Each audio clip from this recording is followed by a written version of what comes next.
마태복음 7장 1절에서부터 6절까지 우리 교독하도록 하겠습니다. 마태복음 7장 1절에서부터 6절까지 제가 먼저 봉독합니다.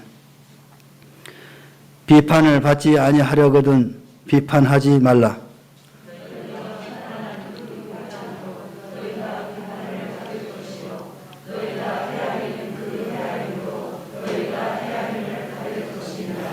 어찌하여 형제의 눈 속에 있는 티는 보고 내 눈 속에 있는 들보는 깨닫지 못하느냐?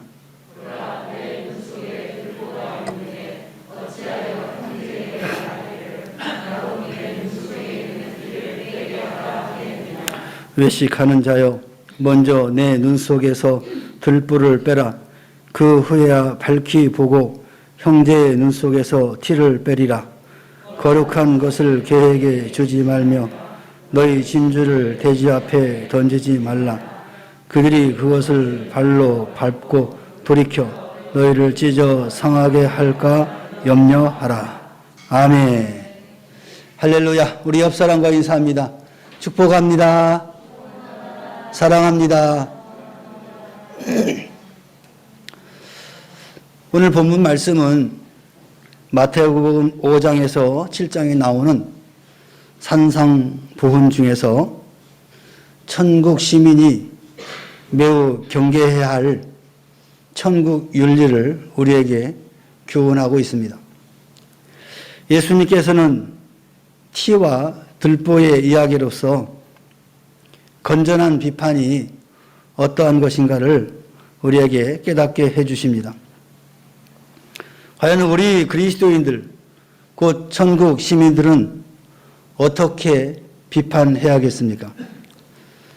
우리들도 하나님 없는 세상 사람들처럼 남의 허물과 실수를 은근히 즐기고 남의 약점과 단점을 폭로하며 은밀한 사생활을 캐내는데 전문가나 명수가 되어야겠습니까?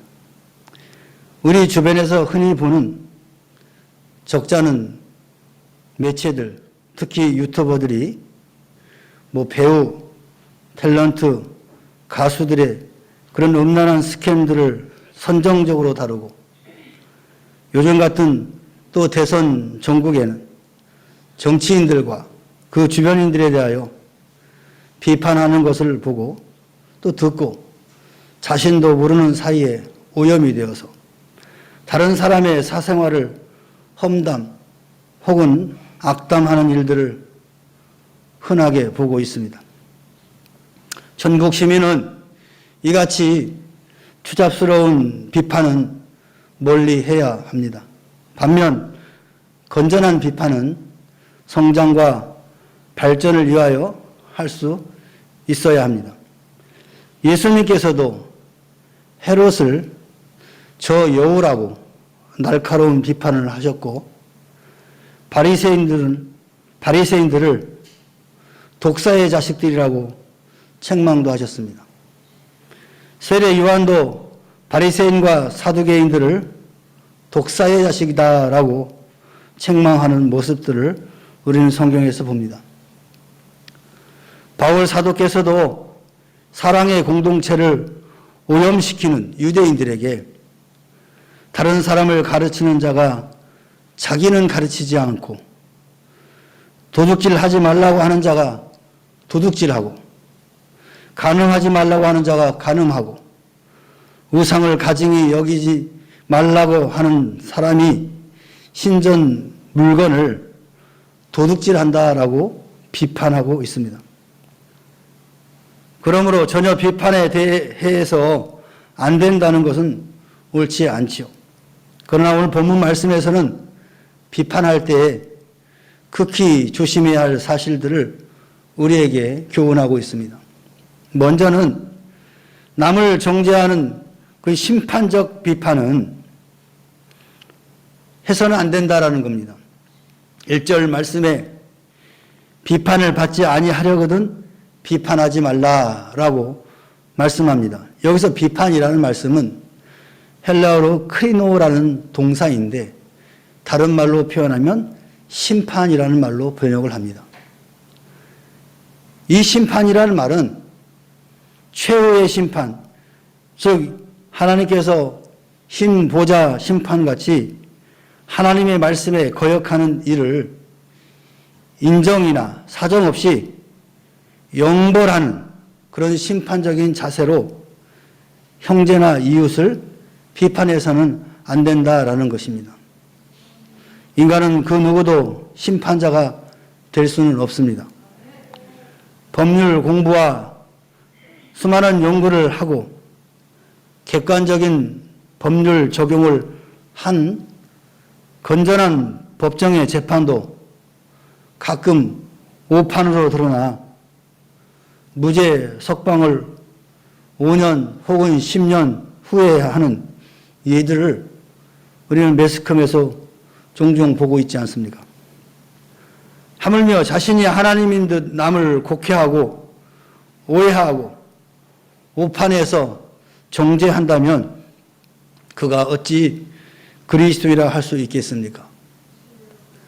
인간은 중심보다도 외모를, 속사정보다는 현실을, 진리를 기준으로 하기보다는 자기를 기준으로 하고 남을 판단하기 쉽습니다.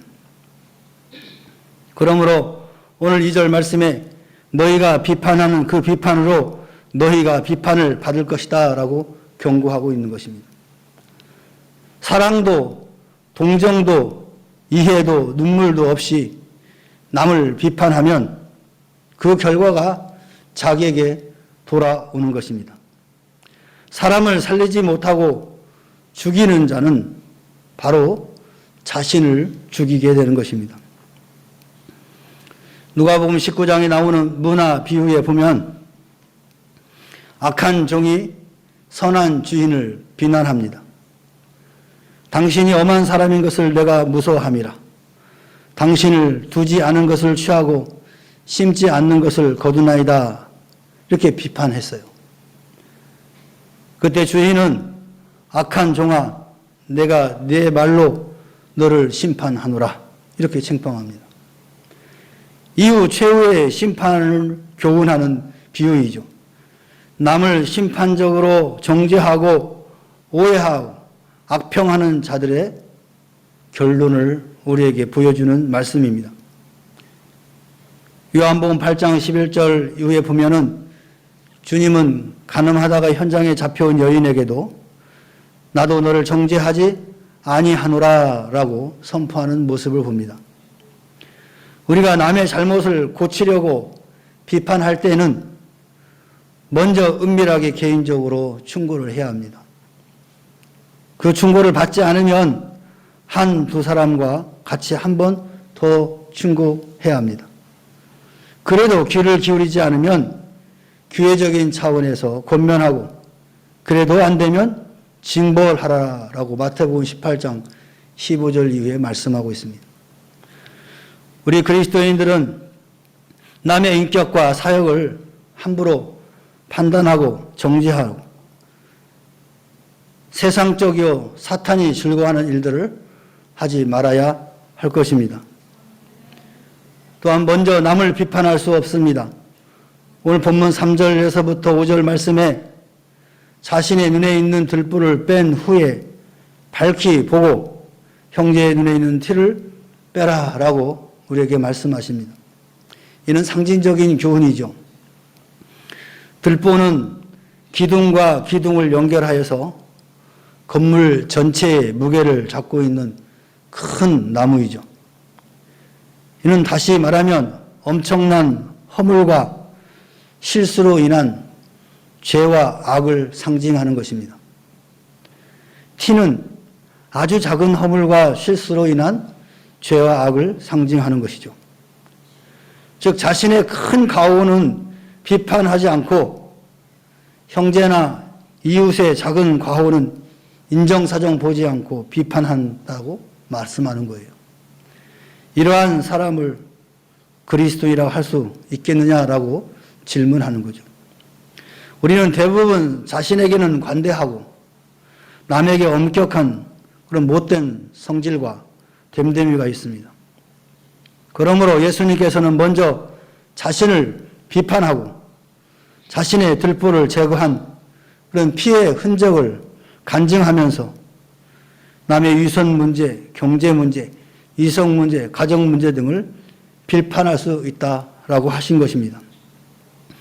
자신을 먼저 고치려는 수고를 하지 않는 자가 남을 고쳐야겠다고 하는 것은 위선이요, 용기가 없고 비겁한 행위고 더 나아가서는 교만한 행위라고 말할 수 있습니다.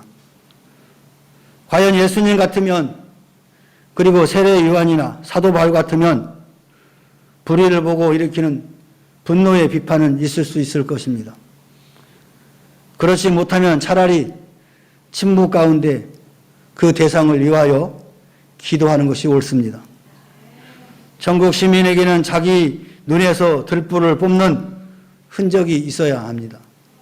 이 같은 흔적은 형제에게 상처를 주지 않으면서도 힘 있게 하고 바로 서게 할 수 있습니다. 마지막으로 분별 없는 비판은 해서는 안 됩니다. 본문 6절에서 개와 거룩한 것, 돼지와 진주를 식별해야 한다라고 말씀하고 있습니다.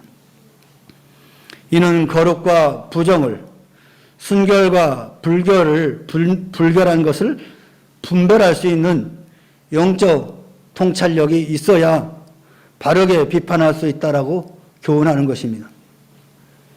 진리와 비진리, 참 교회와 거짓 교회, 목자와 사꾼, 양과 염소를 구별해야 합니다.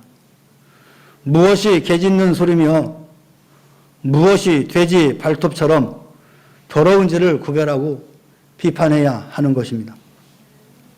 그렇지 못한 자의 비판은 개인의 건전한 덕과 교회의 순결을 무너뜨리려는 악한 세력을 돕는 역할을 하게 되는 것입니다. 그리고 진리를 보존하여 지키려는 것을 막는 사탄의 장난에 함께 놀아나는 결과를 불가합니다.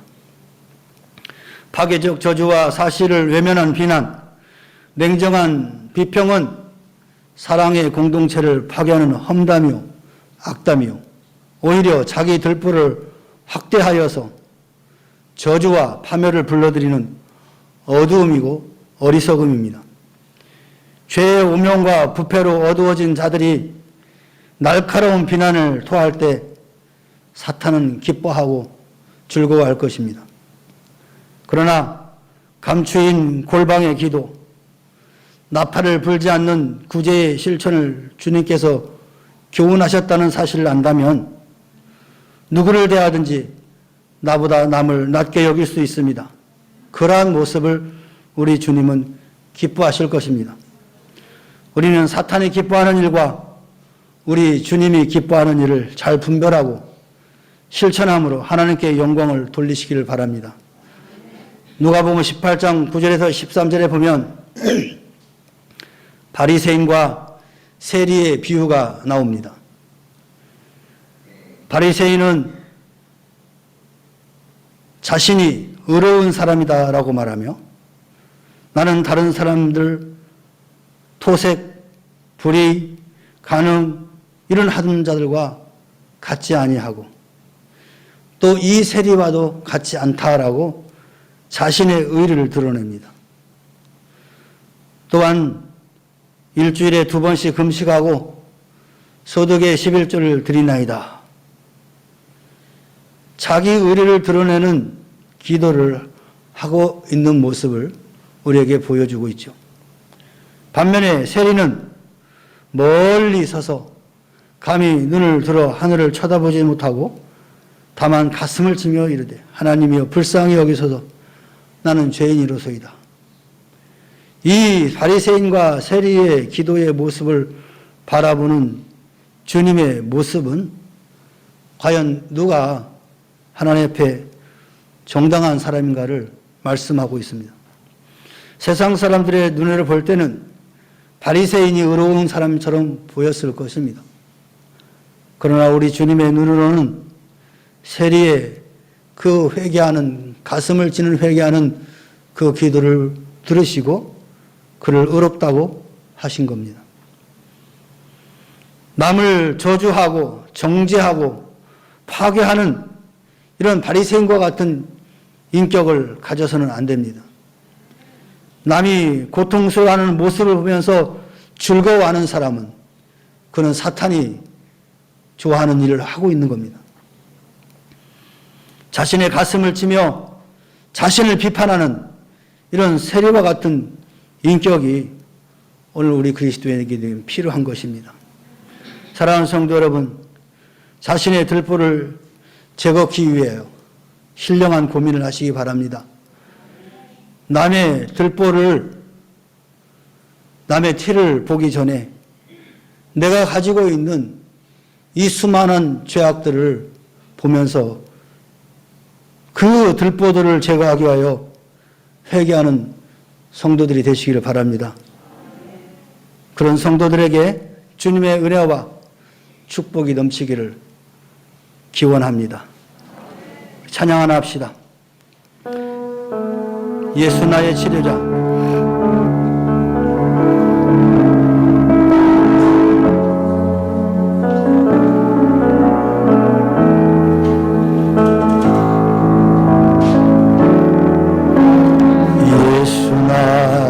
좋은 치료자 그의 눈이 머는 곳은 나의 슬픔과 고통 그의 눈을 볼 때 난 알았네 예수 나의 좋은 치료자 예수 나의 좋은 치료자 예수 나의 좋은 치료자 그의 손길이 닿는 곳 나의 상처와 아픔 영원히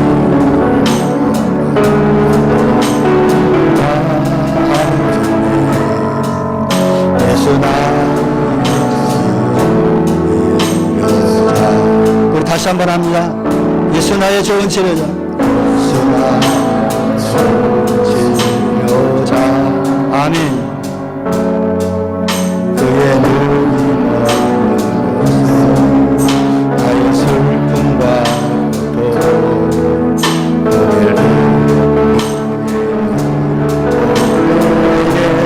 난 알았네 치료자 예수 나의 좋은 치료자.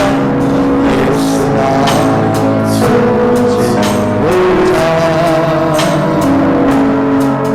그의 손길이 닿는 상처와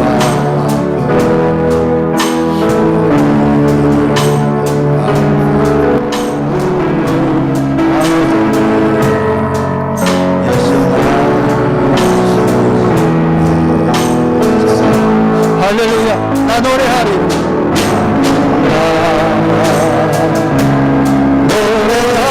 노래하리라 선한 나를 돌아보시 그새 주를 찬양해 하늘 닿는 곳까지 내 손을 내라 예수 나의 치료자 나 노래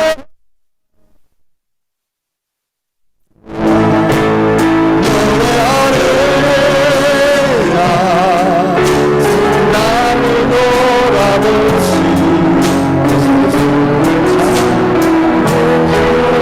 나를 굽는 것까지 내 손을 내라 예수 나의 치료자 우리 다시 한번 찬양합니다. 예수 나의 좋은 치료자. 예수 나의 좋은 치료자 아멘.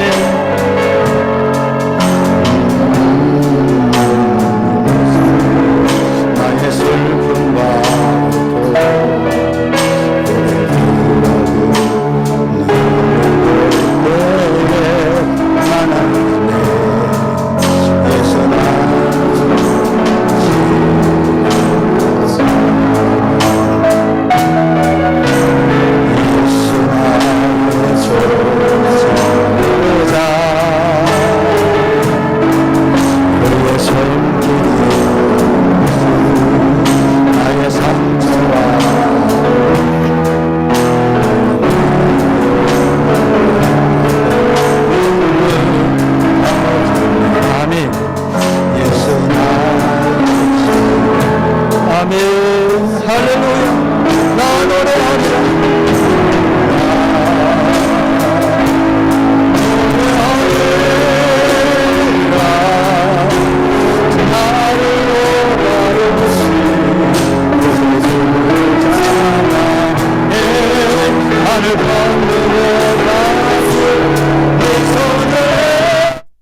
이제는 우리 구주 예수 그리스도의 은혜와 하나님 아버지의 무한하신 사랑과 성령님의 내주 임재 교통하심이 우리 자신들에게 있는 커다란 들보를 제거하는 흔적을 보이며 이 땅을 살아가며 주의 나라를 위하여 수고하기로 결단하고 돌아가는 사랑하는 주의 자녀들 심령회와 저들의 가정과 직장과 사업과 생업회와 그리고 이 나라와 이 민족과 교회 위에 지금으로부터 영원토록 함께 있을지어다. 아멘.